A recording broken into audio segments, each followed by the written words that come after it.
Hola, buen día a todos. Pues continuando con este tema de la temperatura y del calor, pues ahora nos toca ahondar un poco más en detalle de cómo podemos nosotros medir el calor que en este caso puede brindar o que puede absorber un objeto, ¿verdad? Entonces, aparte de eso, pues va a ser interesante saber cómo el calor viene a jugar las veces de un factor de transmisión de energía que en este caso pues se va a realizar por contacto físico, ¿verdad? Por contacto físico o en este caso por el sometimiento de objetos a fuentes de calor o también a fuentes de objetos fríos que pues puedan ocurrir ahí transferencias de calor interesantes, ¿verdad? Entonces el calor tiene diferentes maneras de transferencia de calor, por convección, por radiación, etcétera, ¿no?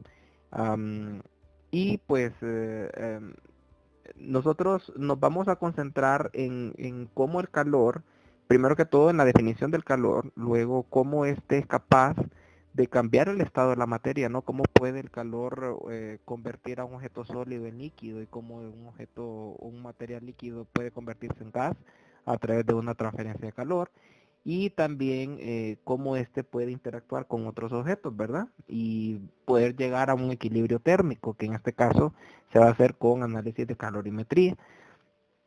Pero antes de hablar de todo eso, vamos a comenzar dando definiciones. Y vean que pues aquí lo coloco yo una definición bastante sencilla de lo que es el calor. Nos dice que es la energía neta transferida de un objeto a otro debido a una diferencia de temperatura. Nos dice acá que una vez transferida, la energía se vuelve parte de la energía interna del objeto, o en este caso del sistema. O sea que en el caso del calor, pues estamos hablando de energía y esta energía va a poder ser transferida a través de, lógicamente, un proceso en el cual, pues, sustenta la primera ley de la termodinámica, que es, pues, que todo foco de fuente de calor caliente va hacia un foco frío, ¿no? Entonces, siempre la línea de dirección de la temperatura va desde el punto caliente hacia el punto frío, ¿verdad? Nunca al contrario, ¿no? O sea, sí se puede, pero ya pues ahí se hablaría de un proceso reversible versus un proceso irreversible, pues se ocuparía quizás hay una bomba de calor. Pero bueno, eso es un tema aparte, pero nos vamos a concentrar en este tema, ¿no? De definir cuál es el calor Q y vean que esa es la letra, ¿no? De aquí, vayan acostumbrándose con esta letra, Q, va a ser la letra que va a representar al calor de, bien sea de un gas, o bien sea de un líquido, o bien sea de un sólido, ¿verdad? Y nos dice que Q es la energía intercambiada entre los objetos. Casi siempre dice acá por estar a diferentes temperaturas, ¿verdad? O sea que para que exista una transferencia de calor, deben de estar estos al menos a diferentes temperaturas. Vean, dice que aquí casi siempre, o sea que habrán casos donde hay transferencia de calor sin cambio de temperatura. Eso lo vamos a tocar más adelante cuando hablemos del calor latente. Cuando hablemos de calor latente, vamos a ver de que este calor, pues, surge sin necesidad de que haya un cambio de temperatura, ¿sí?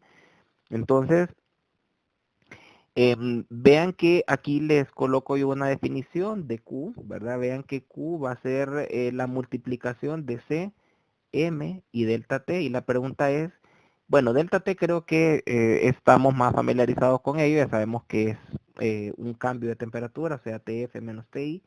Pero la pregunta es, ¿qué será M y qué será C, verdad? Entonces, M viene relacionado con la masa del objeto y C es el calor específico. El calor específico lo vamos a nombrar con la letra C. Y vean que el calor específico es propia de los sólidos y también de los líquidos. Y este nos va a decir cuánto calor se necesita para elevar la temperatura de 1 kilogramo de un material específico en 1 grado Celsius. O sea que este calor específico es propio de los materiales, ¿verdad? O sea que vamos a tener un calor específico para el cobre, o vemos aquí un calor específico para el cobre, o para el vidrio, o para, qué sé yo, para el hierro, ¿verdad? Que tienen diferentes valores de C. Lo interesante es ver las unidades. Vean las unidades de C. Las unidades de C vean que son joules kilogramo grados Celsius. Y ustedes dirán, bueno, ¿y esas unidades cómo salieron? Bueno, surgen de la misma definición de Q, ¿verdad? Porque vean que por aquí tenemos el despeje de C, ¿verdad? Y tenemos el despeje de C, yo paso la masa y el delta T a dividir, y entonces me queda que C es Q entre M delta T. ¿Qué es Q? Pues Q nos decía que era la energía, ¿no? Entonces si es energía, esto debe estar en joules. Masa, si es masa, esto es en kilogramos. Y delta T, a pesar de que es una resta de temperaturas, pero esa resta tiene que dar también en unidades de temperatura. Y normalmente, en este caso, delta T debe de estar en unidades de grados Celsius, ¿verdad? Entonces, sería joules, kilogramos, grados Celsius. Ustedes dirán, bueno, pero ya se había dicho de que la temperatura en análisis de estudios de calorimetría o de calor o transferencias de calor se iba a hacer a través de unidades de Kelvin. Es correcto.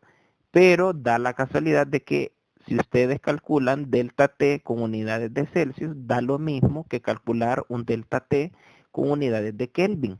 Y eso ustedes lo pueden comprobar, ¿verdad? Pueden tomar una TI, tomen una TI de 30 grados Celsius, tomen una TF ¿qué? De 40 grados Celsius y calculen delta T. En este caso, para TF menos TI sería 40 menos 30, serían 10 grados Celsius. Y si ustedes estos 30 grados Celsius lo convierten a ¿cómo se llama? A Kelvin, sería 200 más 273.15. Entonces esto sería 303.15, ¿no? 303.15 y el otro sería 313.15. Entonces, si ustedes restan 313.15 menos 303.15, les va a dar 10 Kelvin. Entonces, vean que en magnitud son la misma cosa. Entonces, muy comúnmente también van a encontrar que el C lo expresen como, mucho ojo con eso, que el C lo expresen no como joules, kilogramos, grados Celsius, sino que también como joule, kilogramos, grados Kelvin. Pero es que es lo mismo, ¿no? Porque recuerden que al multiplicarlo por delta T, este delta T ustedes lo pueden dejar en Celsius, lo pueden dejar en Kelvin y el número les va a dar igual, ¿sí? Entonces, para simplicidad y para efectos de resolución de problemas, creo que en la mayoría de los casos las temperaturas que nos dan son en grados Celsius, entonces no nos compliquemos, no convirtamos los grados Celsius a temperatura, no convirtamos los grados Celsius a temperatura y simplemente eh, nos, vamos a, nos vamos a calcular el delta T con grados Celsius. ¿Sí? Entonces, bien, um, entonces vean que esta expresión quiero que la tengan muy en cuenta, ¿no? Ya que esta expresión la vamos a utilizar de aquí en adelante para para todos los cálculos que tenga que ver con calorimetría. Bien, entonces, si continuamos por acá, am, bien, entonces vean que aquí comenzamos a hablar de calorimetría y nos dice que calorimetría es una técnica que usa la transferencia de calor entre objetos y nos dice que su objetivo más común consiste en medir calores específicos de materiales y este se basa en la conservación de la energía. Ok, ¿a qué me refiero? Bueno, ¿a qué se refiere esto, no? Entonces, tenemos que imaginar un escenario en el cual, pues, ustedes tienen imagínense que tienen una superficie, ¿no? Tienen una superficie y ustedes pues comienzan a realizar una excavación, ¿verdad? Entonces imagínense que comienzan a excavar y ustedes sacan un volumen de tierra, pónganle, ¿sí? Entonces, si ustedes sacan este volumen de tierra, entonces ustedes alteraron a su sistema, ¿no? Porque en teoría sacaron este volumen de tierra. Pero así como sacaron este volumen de tierra, pues por algún otro lado ustedes tuvieron que haber dejado otro volumen de tierra por el otro punto, ¿no? Entonces prácticamente lo que extrajeron o lo extraído es lo mismo que lo que dejaron aquí acumulado, ¿no? O sea que lo que se extrae de un punto es igual a lo que se deja en el otro. Entonces, si yo vengo, yo digo y sumo, imagínense que saque el volumen de tierra extraído versus el volumen de tierra excavado, Entonces, la suma de esto me tiene que dar cero. O sea, si yo, o en este caso, calculo una variación del volumen de esa tierra, esto me tiene que dar cero, porque lo que saqué es lo mismo que tengo en el otro extremo. Entonces, les quiero dar este ejemplo sencillo, porque lo mismo ocurre con calorimetría. Si yo tengo, por ejemplo, un objeto caliente, imagínense que tenga un recipiente con algún fluido, ¿verdad? Y imagínense que tenga yo una cantidad de calor Q de, no sé, póngale 300 joules, ¿verdad? Y yo en este caso vengo e introduzco un objeto que tiene una cantidad de calor Q, póngale que sea mayor, póngale que sea 500 joules.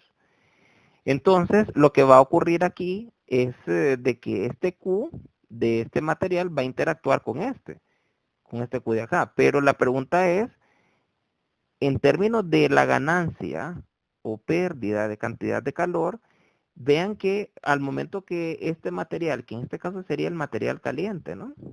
Versus el material frío. Cuando el material caliente interactúe con el material frío, este en teoría va a liberar cierta cantidad de calor y se la va a brindar al frío. Entonces, si yo analizo y tomo o hago una suma de lo que está brindando el material caliente, ¿verdad? Que en este caso es una pérdida porque él está perdiente, él está perdiente. Esa pérdida que tenga el material caliente tiene que en teoría ser igual a la ganancia de lo que va a adquirir el material frío.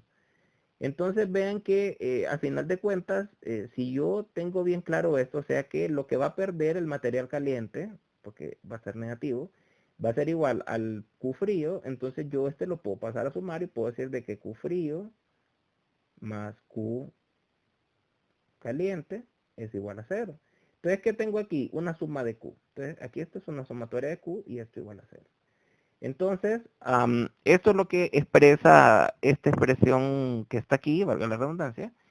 Y pues prácticamente lo que vamos a estar muy pendiente con el análisis de calorimetría es ver si el material está, o los materiales que están involucrados en el tema de transferencia de calor son materiales que están más calientes que otros. Y el objetivo también principal de todos estos modelos de calorimetría es que se llegue a un equilibrio térmico. ¿A qué me refiero con este? Si este estaba a 300 Kelvin y este estaba a 500, póngale que cuando el material introduzca en el recipiente, pues muy probablemente después de su proceso de transferencia, el cubo con el agua o con el líquido que está ahí dé un Q de 400 joules. Entonces, ese 400 joules va a ir relacionado con una temperatura de equilibrio. O sea que en teoría, pónganle, si este material estaba a 90 grados Celsius y este estaba a 40 grados Celsius, entonces muy probablemente la temperatura de equilibrio haya quedado en medio de los dos y sea que 60 grados Celsius. Entonces, así funciona esto, ¿no? La calorimetría va a ir enfocado siempre en que el contacto de estos objetos tengan una temperatura de equilibrio que calcular, o sea, una temperatura en la cual todos los materiales que están transfiriendo calor lleguen a una temperatura que es igual para todos y que también la cantidad de calor, que en este caso el material caliente va a brindar al frío, lo podamos identificar bien y que también identifiquemos muy bien cuáles son los materiales que van a recibir calor, o sea, que van a ganar calor. Entonces, mucho ojo con esto, porque también esta ecuación que vemos aquí, esta ecuación que les acabo de colocar aquí, esta, de Q caliente, negativo Q caliente igual a Q frío, también yo lo puedo colocar como Q ganado es igual al negativo de Q perdido. Y esta ecuación también es muy útil, ¿verdad? Porque el Q ganado va a ir relacionado siempre con los materiales fríos, ¿sí? Los materiales fríos, o sea, los materiales que van a ganar calor, o sea, por eso es Q ganado, y el Q perdido siempre van a ir relacionados con los materiales que están calientes, o sea, con temperatura alta, y esta con temperatura baja, ¿sí? Entonces, recuerden que siempre que haya un análisis calorimétrico, siempre van a haber objetos que estén más calientes que otros. Entonces va a ser algo bastante intuitivo darse cuenta cuáles son los materiales que van a perder calor y cuáles son los materiales que van a ganar calor. Y pues saber identificar e introducir esas cantidades de calores en estas sumatorias de Q, ¿no? Entonces, recuerden que estos Q que van a introducir acá vienen de acuerdo a la expresión de Q como MC delta T, que es lo que vimos anteriormente. Muchas gracias.